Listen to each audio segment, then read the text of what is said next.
Leitura comentada do livro Um Curso em Milagres, comigo, Luciana. Capítulo 24. A meta do especialismo. Seção 3. O perdão do especialismo. O perdão é o fim do especialismo. Só as ilusões podem ser perdoadas e então desaparecem. O perdão é a liberação de todas as ilusões, por isso é impossível perdoar apenas parcialmente.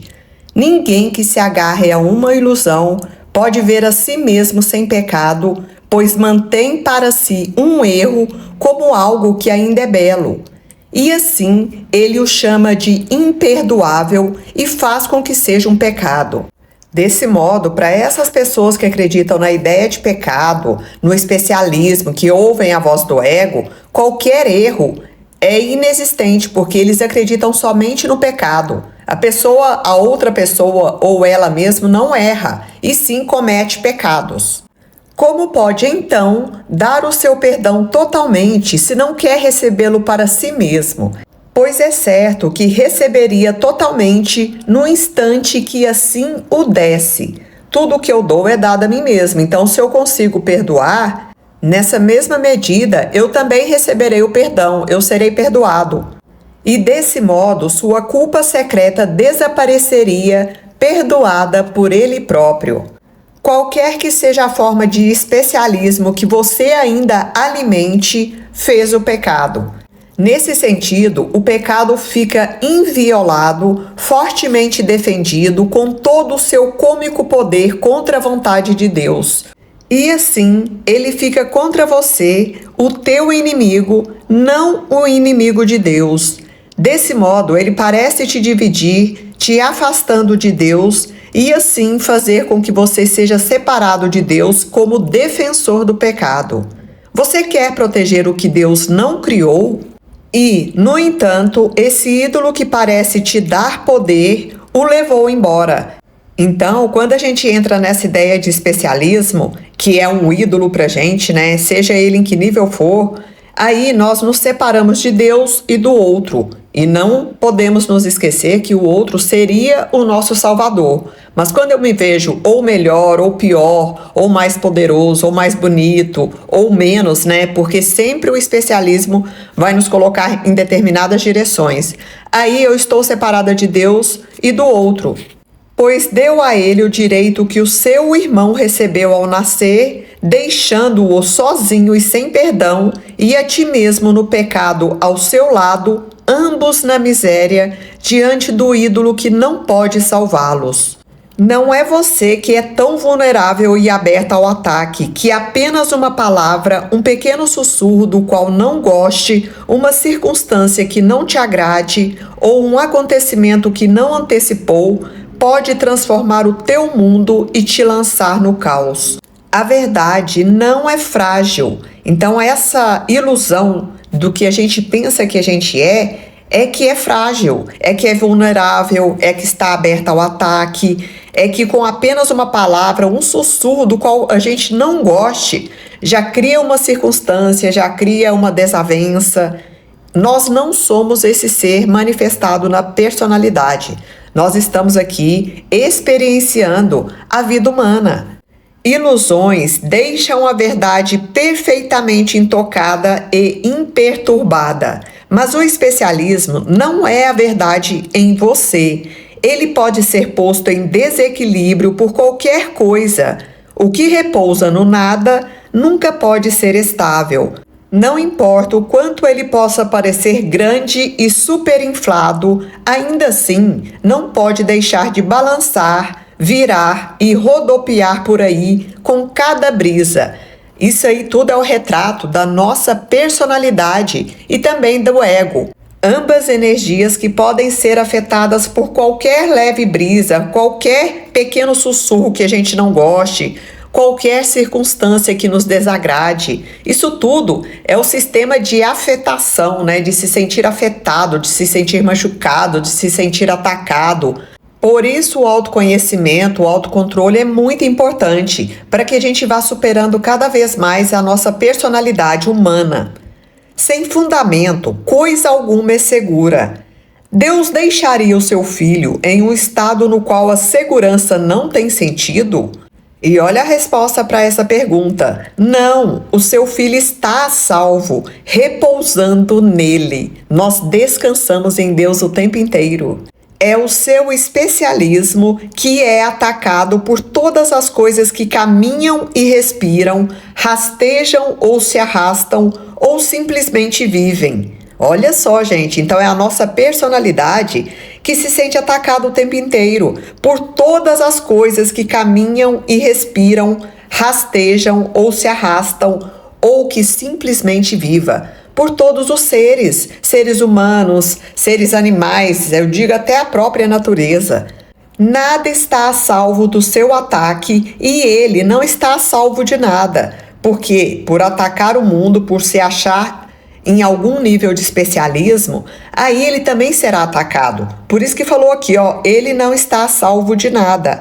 Ele será para sempre incapaz de perdoar, pois isso é o que ele é, um voto secreto, segundo o qual o que Deus quer para você nunca será, ou seja, nunca irá acontecer, e você irá se opor à vontade de Deus para sempre.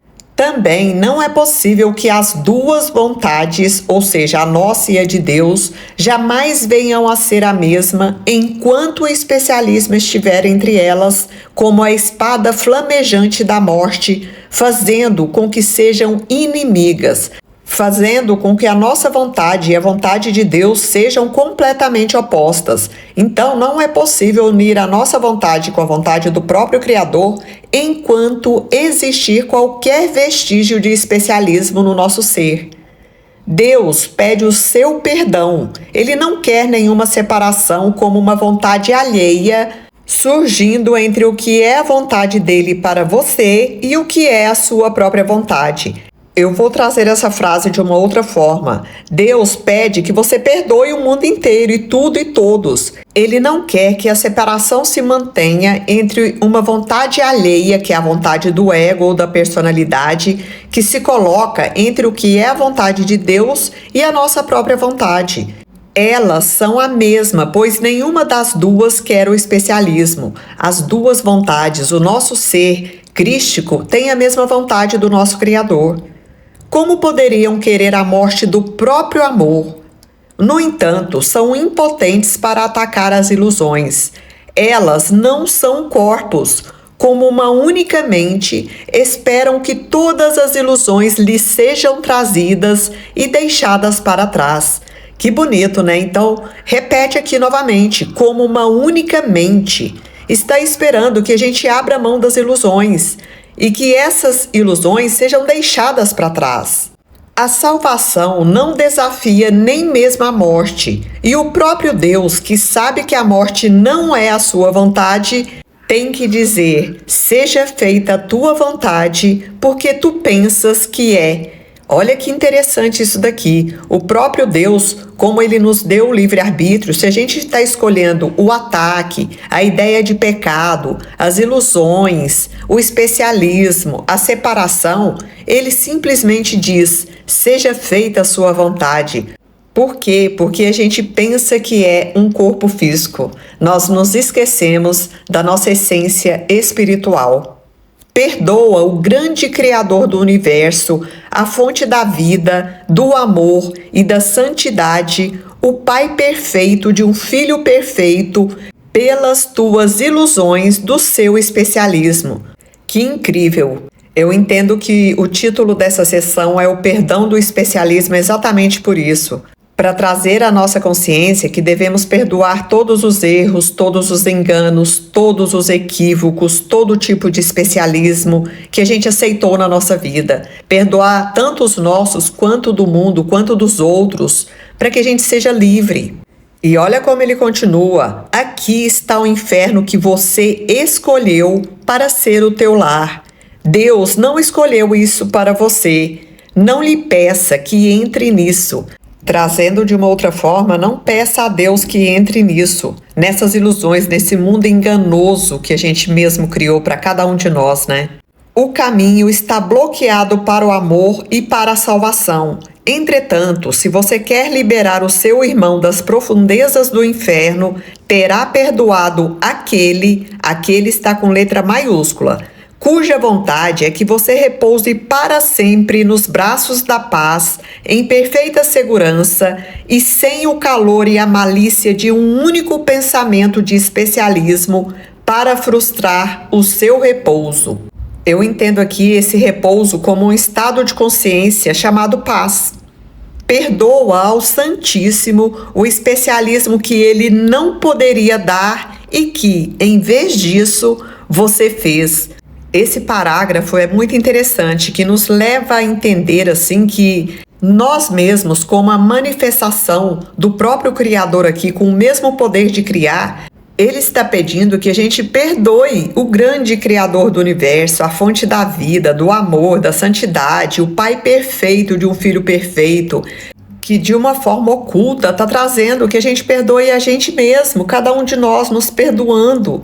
Por quê? Porque somos deuses, criando equivocadamente. Que lindo isso! Os especiais estão todos dormindo, cercados por um mundo de beleza que não vem. Por quê? Porque eles estão cercados pelo mundo que Deus tem para nos oferecer, mas que não temos olhos ainda para ver. Quem está no estado de dormência ainda não despertou para uma outra realidade diferente. A liberdade, a paz e a alegria estão lá, ao lado do ataúde onde dormem e o chamam para vir para fora e despertar do seu sonho de morte. Ataúde aqui tem o significado de caixão. Vou retomar essa frase. A liberdade, a paz e a alegria estão lá, ao lado dos filhos de Deus que ainda sofrem por se verem como pecadores ou por enxergar o pecado no mundo. E foi por isso que ele disse que eles ainda dormem. No entanto, eles nada ouvem, estão perdidos em sonhos de especialismo, odeiam o chamado que quer despertá-los e amaldiçoam a Deus porque ele não fez o seu sonho realidade. Que interessante, está trazendo que essa vida de ilusão aqui, que cada um de nós vive como uma personalidade, é um sonho que as nossas mentes criou para cada um de nós, mas que a gente odeia o chamado para o despertar, porque a gente queria que esse sonho, essa vida que a gente vê aqui com as pessoas, com os apegos, com o luxo, com o sucesso, que tudo isso a gente queria que fosse real. Só que um Curso em Milagres já deixou bem claro que tudo isso é ilusão. Que coisa, né, gente? Me veio à mente agora uma fala que diz que todos são chamados, mas poucos escolhem ouvir. Isso denota o alto grau de apego que nós temos com todo o mundo da matéria. Olha só, vamos continuar aqui. Amaldiçoam a Deus e morrem, mas não por causa dele, não por causa de Deus que não fez a morte, mas morrem apenas em sonhos. Que poderoso isso daqui! Até porque esse mundo de ilusões é um sonho que o Filho Santo de Deus está vivendo, até que ele acorde e se lembre quem ele verdadeiramente é e saia do sonho. Quando ele acorda, ele desperta. Abre um pouco os teus olhos e vê o Salvador que Deus te deu para que pudesse olhar para ele e devolver a ele o direito que ele recebeu ao nascer. Esse direito é o seu. Os escravos do especialismo ainda serão livres. Tal é a vontade de Deus e a de seu Filho. A gente já sabe que a salvação vai acontecer em algum momento da jornada de cada um de nós. Aqueles que se abrem, que despertam, já estão no caminho da salvação. Porém, essa salvação é para todos, mesmo aqueles que estão apegados a ilusões. Em algum momento da existência deles, eles terão que lidar com essa escolha a favor da salvação para sair do mundo de ilusão. Observem a próxima pergunta. Iria Deus condenar a si mesmo ao inferno e à perdição? E você quer que isso seja feito com o teu Salvador? Deus te chama a partir dele para que você se una à sua vontade com o fim de salvar a ambos do inferno. Olha o sinal dos cravos nas mãos que ele exibe para que você o perdoe. Que bonito ver o Cristo em nós, ver o Cristo no outro, essa consciência crística manifestada. Que bonito! Deus pede a sua misericórdia para o seu filho e para ele próprio. Não negue a misericórdia a eles. Eles te pedem apenas que a sua vontade seja feita. Buscam o seu amor para que possa amar a ti mesmo. Amar a ti mesmo aqui no sentido de amar a nossa essência crística. Não ame o seu especialismo em vez deles. Olha que lindo, que a gente não escolha valorizar cada vez mais o especialismo e sim valorizar a nossa essência crística, a nossa consciência crística. O sinal dos cravos está em tuas mãos também. Perdoa ao teu pai por não ter sido a vontade dele que você não seja crucificado. Não é a vontade de Deus que a gente vive uma vida de sofrimento. Então ele pede aqui que a gente perdoe ao próprio Deus por nós termos nos perdido em ilusões, sem reconhecer que o Cristo já está em nós, esperando apenas para ser visto, para ser relembrado. Que profunda essa lição. Fim da leitura do livro-texto.